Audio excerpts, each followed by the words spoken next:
चलो बच्चों, बात करते हैं आज वैद्युत आवेश के बारे में। तो वैद्युत आवेश की अगर परिभाषा की बात करें तो वैद्युत आवेश की जो परिभाषा होती है, इसमें होता है कि वैद्युत किसी पदार्थ का वह गुण होता है जिसके कारण उसमें वैद्युत तथा चुंबकीय प्रभाव उत्पन्न हो जाते हैं। वैद्युत आवेश कहलाता है। इसे क्यू से प्रदर्शित करते हैं। यह एक अदिश राशि है। अगर हम बात करें वैद्युत आवेश उत्पन्न कैसे होता है, तो आप लोग जानते हैं कि दो वस्तुओं को जब आपस में रगड़ते हैं तो उनमें आकर्षण व प्रतिकर्षण के गुण उत्पन्न हो जाते हैं। यही हमारे आवेश होते हैं। और अगर बात करें कि वैद्युत आवेश का मात्रक क्या होता है, तो वैद्युत आवेश का एसआई मात्रक जो होता है वो होता है एम्पियर सेकंड, या इसको कह सकते हैं कूलाम होता है। अगर इसकी विमा की बात करें जो एटी लिखा हुआ है, तो ए दर्शाता है एम्पियर को, वहीं टी दर्शाता है आपके समय यानी टाइम को। तो विमीय सूत्र भी इसका क्या होता है, एटी।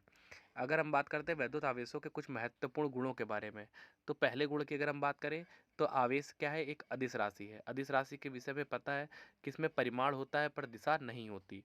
इसके बाद आता है सेकंड नंबर, आवेश का स्थानांतरण किया जा सकता है, यानी आवेशों को एक स्थान से दूसरे स्थान तक ले जाया जा सकता है। आवेश सदैव द्रव्यमान के स्थान से संबद्ध होते हैं। अब आवेशों की बात करें तो आवेश जो होता है इनके द्रव्यमान के साथ संबद्ध होता है, यानी द्रव्यमान, जहाँ द्रव्यमान होगा वहाँ आवेश होगा। बिना द्रव्यमान के कोई भी आवेश नहीं होता। हम जानते हैं कि आवेश दो प्रकार के होते हैं। एक तो हो गया धनावेश, दूसरा होता है ऋणावेश, जो एक दूसरे को निरस्त करने की प्रवृत्ति रखते हैं। बच्चों, अगर आवेश के हम लोग अगर फार्मूले की बात करें तो आवेश का जो फार्मूला होता है वो होता है Q equal to I T, जहाँ Q किसको दर्शाता है, आवेश को। Q किसको दर्शाता है, आपके आवेश को। और I दर्शाता है आपके धारा को, करंट को दर्शाता है। जहाँ T होता है आपका टाइम, जहाँ T आपका टाइम होता है। इसी हिसाब से हम लोग इसका फार्मूले के आधार पर अगर हम लोग बात करें बनाने की, तो इसको ये भी बोल सकते हैं कि धारा तथा समय का गुणनफल क्या कहलाता है, आवेश कहलाता है। अगर हम लोग परिभाषा इसको नहीं भी याद करते हैं तो हम इससे परिभाषा बना सकते हैं कि धारा तथा समय के गुणनफल को हम क्या कहते हैं, आवेश कहते हैं। और इसी के अनुसार हम लोग मात्रक भी निकाल सकते हैं। जैसे ए होता है एम्पियर, आई होता है एम्पियर के लिए, टी होता है आपका सेकंड के लिए। तो क्या हो गया, Q equal to I T. चलो बच्चों, आगे बात करते हैं वैद्युत धारा की। तो वैद्युत धारा किसे कहते हैं, इसका एसआई मात्रक क्या होता है, इसके सूत्र की। चलो हम लोग बात करते हैं वैद्युत धारा है क्या। तो वैद्युत धारा किसी काट क्षेत्र के प्रति एकांक समय में गुजरने वाला नेट आवेश वैद्युत धारा कहलाता है। इसको अगर हम दूसरी भाषा में बोले तो आवेश प्रवाह की दर को वैद्युत धारा कहते हैं। याद रखना, जहाँ भी कहीं दर लग जाता है यानी उसके अपॉन में टी कर देते हैं।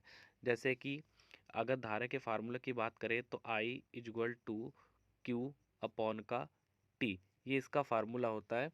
अगर इस फार्मूले से ध्यान से देखें तो आई यहाँ पर क्या है, धारा, क्यू क्या है यहाँ आवेश, और टी क्या है, समय। अब कह रहे हैं आवेश प्रवाह की दर, दर यानी बटे टी, तो क्यू क्या हो गया, आवेश, और बटे टी आपका क्या हो गया, धारा। तो आवेश प्रवाह की दर को क्या कहते हैं, धारा कहते हैं। इसको अगर दूसरी लैंग्वेज में बोल सके तो ये भी कह सकते हैं आवेश तथा समय के अनुपात को धारा कहते हैं। जहाँ बटे हो जाता है वहाँ समझ जाइए अनुपात की बात कर रहे हैं।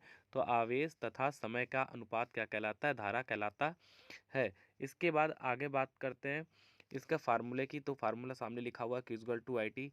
और इसके मात्रक की अगर बात करें तो Q क्या होता है, आवेश, और आवेश का मात्रक कूलाम में भी पीछे ही बताया था आपको कि आवेश का मात्रक क्या होता है, कूलाम, और टी क्या होता है आपका समय। तो इसका जो मात्रक बना वो बना कूलाम प्रति सेकंड, कूलाम प्रति सेकंड। और इसका दूसरा मात्रक होता है एम्पियर, इसका दूसरा मात्रक क्या होता है, एम्पियर। इसके बाद अतः वैद्युत धारा का मात्रक एम्पियर और वैद्युत धारा की जो विमा होती है उसको ए से प्रदर्शित करते हैं।